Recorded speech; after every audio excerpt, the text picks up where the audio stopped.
మోడీకి ఆయనకి మధ్య కూడా కొంచెం చెడినట్టు కనబడుతుంది. ఒకప్పుడు మంచి ఫ్రెండ్స్ లాగా ఉండేవాళ్ళు. ఇప్పుడు కొంచెం చెడినట్టు కనబడుతుంది. ఇఫ్ అంటే ఐయామ్ నాట్ ఈయన రాంగ్. ఈయన ఏంటంటే మా మా అధ్యక్షుల వారు ఆయనకి ఎవరు ఫ్రెండ్స్ లేరు, ఆయనకి ఎవరు ఎనిమీస్ లేదు.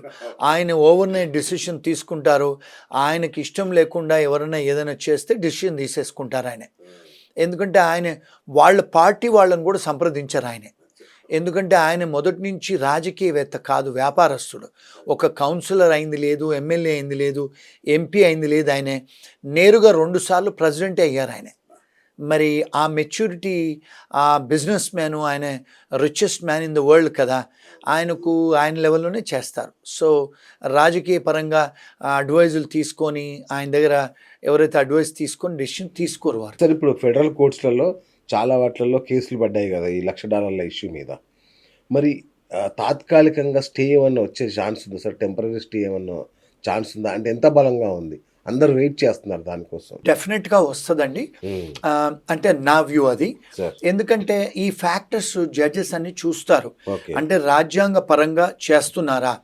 రెండోది ఏంటంటే కొన్ని ఏవైతే వారు డిసిషన్స్ తీసుకుంటున్నారో, సార్. ఇప్పుడు ఈ ప్రొక్లమేషన్ అది కూడా ఫీజు ఇంక్రీజ్ చేయాల్సింది అవన్నీ కూడా 2 హౌజెస్లలో అంటే సెనేట్లోను కాంగ్రెస్లో అది ఆమోదం పొందిన తర్వాతనే డెసిషన్స్ తీసుకోవాలి వారు. ఎగ్జాక్ట్. కానీ వారు ఏం చేస్తున్నారు, ఆ 2 అంటే మన దగ్గర ఇక్కడ ఎట్లయితే లోక్సభ రాజ్యసభలో అంటే ఆమోదం పొందిన తర్వాత చెయ్యాలి కదా, వారు అలాంటి ఏం చేయకుండా చేస్తున్నారు కనుక ఏమంటారంటే అక్కడ విశ్లేషకులు ఏమంటారంటే ఇది చెల్లనేరదు. అంటే అక్కడ లీగల్ స్కాలర్స్ కూడా ఏమంటారంటే ఇది 2 అంటే అప్పర్ హౌస్ లోవర్ హౌస్ సెనేట్లోను కాంగ్రెస్లో ఆమోదం పొందిన తర్వాతనే వారు తీసుకోవాలి.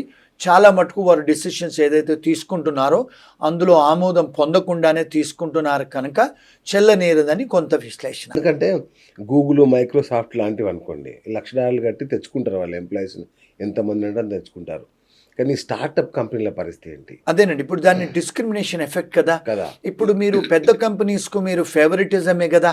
ఇండైరెక్ట్లీ డబ్బున్న వాళ్ళే తెచ్చుకోవాలి, పెద్ద కంపెనీసే తెచ్చుకోవాలంటే మీరు ఫేవరెటిజమే కదా పెద్ద కంపెనీస్కు. రైట్. మరి పెద్ద కంపెనీస్కు మీరు ఫేవరెటిజం చేస్తున్నారంటే మీరు బయాస్ ప్రెజుడిసే కదా చిన్న కంపెనీల చాలా మీద. దారుణంగా. అంటే ప్రెజుడిస్ అంటే మీరు పక్షపాతం చూపిస్తున్నట్టే కదా. ఎప్పుడైతే ఏ డిసిషన్ అయినా ఏ డిసిషన్ ఎవరు తీసుకున్నా పక్షపాతంగా ఉంటే అది అమెరికన్ రాజ్యాంగం ప్రకారం చెల్లనేరదండి. సూపర్. సో అందుకనే ఇవి చెల్లనేరవు. అంటే నా లీగల్ అనాలిసిస్, ఎందుకంటే నేను కూడా అమెరికాలో చదువుకున్నాను కనుక లా చెప్పగలను. అక్కడే ఉంటున్నారుగా మీరు. అవును. అమెరికాలో ఇప్పుడు మీరు ఏం చేస్తుంటారు సార్ ఎగ్జాక్ట్లీ? అంటే మన వాళ్ళకి ఉపయోగపడే ఇన్ఫర్మేషన్. అంటే నార్మల్గానండి నా అనుభవము, నేను ఇండియాలో లా చదువుకున్నాను, ఇక్కడ కూడా ప్రాక్టీస్ చేస్తాను. లండన్లో లా చదువుకున్నాను, అక్కడ ప్రాక్టీస్ చేస్తాను. ఆస్ట్రేలియా కూడా లా చదువుకున్నాను, అమెరికాలో కూడా లా చదువుకున్నాను. మళ్ళీ పిహెచ్డి ఉంది ఆర్టిఫిషియల్ ఇంటెలిజెన్స్లో. నేను కొన్ని కన్సల్టింగ్ కంపెనీస్ కూడా అడ్వైస్ చేస్తూ ఉంటాను. మా ఫర్మ్స్ ఏంటంటే ఎవరైతే ఎన్ఆర్ఐస్ ఉంటారో వాళ్ళకి ఏదన్నా ఇబ్బందులు కలిగితే, అంటే ఇప్పుడు మ్యారేజ్ ప్రాబ్లమ్స్ అయినా, లేకపోతే ఎంప్లాయ్మెంట్ ప్రాబ్లమ్స్ అయినా, వీసా ప్రాబ్లమ్స్ అయినా, ఏ ప్రాబ్లమ్స్ అయినా వాళ్ళకు మేము సూచనలు సలహాలు ఇస్తూ ఉంటాము. ఎస్పెషల్లీ తెలుగు వాళ్ళు ఫోన్ చేస్తూ ఉంటారు మాకు, ఎందుకంటే వాళ్ళకు కంఫర్టబుల్ ఫీల్ అవుతారు తెలుగులో అడిగితే అని. మేము అందరిలాగా ఏదో $500 తీసుకొని సూచనలు సలహాలు ఇవ్వము, చాలాసార్లు కూడా ఫ్రీగా ఇస్తాము. ఇచ్చి వాళ్ళకి ఏదైనా కూడా ప్రాబ్లమ్స్ హెల్ప్ చేస్తాం. రెండోది ఏంటంటే ఇక్కడ అర్థం చేసుకోవాల్సింది మీ ప్రేక్షకులు, ఇప్పుడు మీరు ఒక ఇండియన్ అడ్వకేట్ దగ్గరికి వెళ్ళారనుకోండి ఒక విడాకుల గురించి, వాళ్ళు ఇండియాకు సంబంధించిన లా ప్రకారమే అడ్వైస్ చేస్తారు. ఇప్పుడు ఎవరన్నా మీరు యుఎస్ లా దగ్గరికి వెళ్ళారనుకోండి, మీరు ఒకవేళ హస్బెండ్ అండ్ వైఫ్ అమెరికాలో ఉంటున్నారు, టెక్సాస్లో, భార్యాభర్తలకు వాళ్ళకు విడాకుల ప్రాబ్లం అవుతుంది, పిల్లలు ఉంటారు, అక్కడ ప్రాపర్టీస్ ఉంటాయి, ఇక్కడ ప్రాపర్టీస్ ఉంటాయి. ఎవరన్నా మీరు టెక్సాస్లో అమెరికన్ అటార్నీ దగ్గర పోతే ఆయన అమెరికన్ లా ప్రకారమే చెప్పగలుగుతాడు. మరి ఒకవేళ వీళ్లకు ఇండియాలో పెళ్లి చేసుకొని హిందూ ధర్మం ప్రకారం అక్కడికి వచ్చి విడాకులు తీసుకోవాలనుకుంటే మరి అక్కడ ఒక బిడ్డ పుడుతుంది, ఇక్కడ ఒక ఇండియాలో బిడ్డ పుడుతుంది, ఇక్కడ ప్రాపర్టీస్ ఉంటాయి, అక్కడ ప్రాపర్టీస్ ఉంటాయి, మరి ఏ కోర్టులోకి వెళ్ళాలి? ఏ న్యాయశాస్త్రం అప్లికబుల్ చేయాలి, ఇవన్నీ కూడా కాంప్లెక్స్ ఇష్యూస్ అండి. చాలా ఇవన్నీ కూడా మేము అడ్వైస్ చేస్తాం. ఎందుకంటే నాకున్న 4-5 దేశాల్లో లా చదువుకున్నాను కనుక అడ్వైస్ చేసి హ్యాండిల్ చేయగలుగుతాం. అంటే ఇవన్నీ క్రాస్ కంట్రీ జ్యూరిస్డిక్షనల్ ఇష్యూస్ అంటారండి. అలాగే ఇంగ్లాండ్లో కూడా మా ప్రాక్టీస్ ఉంది. అక్కడి నుంచి క్లయింట్స్ కూడా మేము సలహాలు ఇస్తాం, సూచనలు ఇస్తాం. ఎందుకంటే నేను ఆస్ట్రేలియాలో కూడా లా చదువుకున్నాను కనుక అక్కడ కూడా అక్కడి నుంచి కాల్ చేసిన వాళ్ళకు కూడా రివర్స్ బ్రెయిన్ డ్రైన్ అంటే అమెరికా వాళ్ళు తెలివితక్కువగా చేశారేమో ఇది అనిపిస్తుంది నాకు. ఎందుకంటే ఇప్పుడు అక్కడ మీరు అట్లా ఇంపోజ్ చేసి ఎవరిని రానియకుండా చేస్తే మళ్ళీ వాళ్ళు వర్క్ అంతా ఇండియాకే పంపిస్తారుగా. ఇది ఇట్లా అవదా అది? అవుతుంది. ఇప్పుడు ఆల్రెడీ చాలామంది వెనక్కి వచ్చేస్తున్నారు. ఇప్పుడు ముందు ఎవరైనా అక్కడ డిగ్రీలు మాస్టర్స్ చేసిన వాళ్ళు కూడా మనకు అక్కడ ఫ్యూచర్ లేదని చెప్పి గ్రీన్ కార్డ్స్ ఇప్పటికే 20-25 ఏళ్ళు పెండింగ్ ఉంది, ఇంకా డిలే అవుతుంది.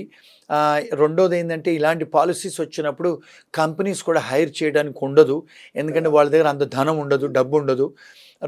మూడోది ఏంటంటే ఇప్పుడు ఏంటంటే ఎప్పుడు కూడా మీరు చూడలేదు, మీ వ్యూవర్స్కి ఏంటంటే ఇది ఒక న్యూస్, చైనా వాళ్ళు ఇప్పుడు ఆర్టిఫిషియల్ ఇంటెలిజెన్స్ మీద కొన్ని వేల కోట్లు ఇన్వెస్ట్ చేస్తున్నారు.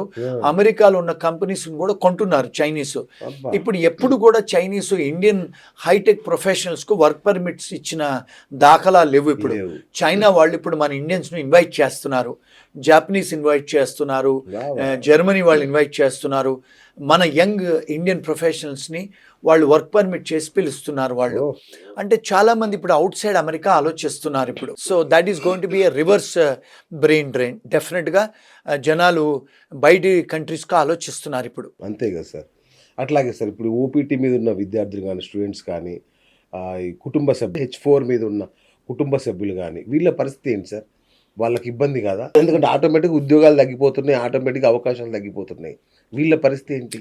చాలా ఘోరమైన పరిస్థితి అండి. ఇప్పుడు ఏంటంటే ఇంతకుముందు ఉద్యోగాలు పోయిన తర్వాత 60 డేస్లో ఇంకొక ఎంప్లాయర్ని ఎత్తుక్కోవాలి. ఇప్పుడు ఏం చేస్తున్నారు ఇమిగ్రేషన్ వాళ్ళు, 60 రోజులు ఎవరికైతే ఉద్యోగం లేదని వాళ్ళకు తెలిస్తే వాళ్లకు నోటీసులు పంపిస్తున్నారు, నోటీస్ టు అపియర్ అని. అంటే వాళ్ళను రిమూవల్, డిపోటేషన్ చేయడానికి వాళ్ళు నోటీసులు వస్తున్నాయి.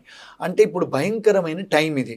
అంటే ఒకవేళ భర్తలకు నోటీసులు వస్తే భార్య పిల్లల్ని కూడా డిపోటేషన్ చేస్తారు.